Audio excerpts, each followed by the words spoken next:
My sister just had her first baby. She's 6 months old now. And she's been asking me all the questions, and I've been telling her all the things, and I'm also telling you in case you need an older sister too. We're getting into the eating phase of life. She's getting ready to start eating food, and so she's been asking me all about that.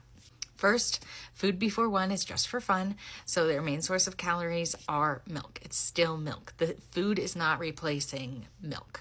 Second, introducing allergens early is now recommended for helping with allergic reactions and stuff like that. Talk to your pediatrician all about this. I am not a doctor. Talk to your pediatrician before you do any of the feeding stuff. You want to look for signs of readiness. They will mostly be sitting up on their own, pretty much unassisted. They can be a little bit assisted, and then they will be interested in food, like reaching for food, grabbing for food. And you're giving your baby food.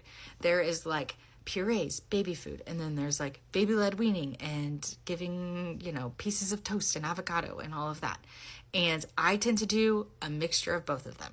I start with like rice cereal and mix in like pureed sweet potatoes or peas or something like that and like work our way up there.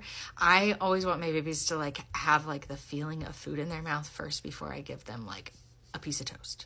My son loved purees and my daughter literally would not eat them. Now there's not really like a rule on like you have to do this food and then this food and then this food. Like you can kind of like do it as you want to, as you go. This is from the app Solid Starts. I think it's very helpful to like look at, here's a piece of avocado. So how would you serve it to a 9-month-old, 6-month-old, all of the things. So something that you need to know is that when your baby is starting to eat food, they will probably gag a lot. It feels weird in the back of their throat, to have food. And so they will probably gag. And gagging is different than choking. Really what the biggest difference is that gagging usually has a sound and choking is usually silent. Gagging involves coughing or crying. True choking includes more serious signs like silence or inability to cry, trouble breathing. Obviously, if they're gagging a lot, like get the food out of their mouth, help them out.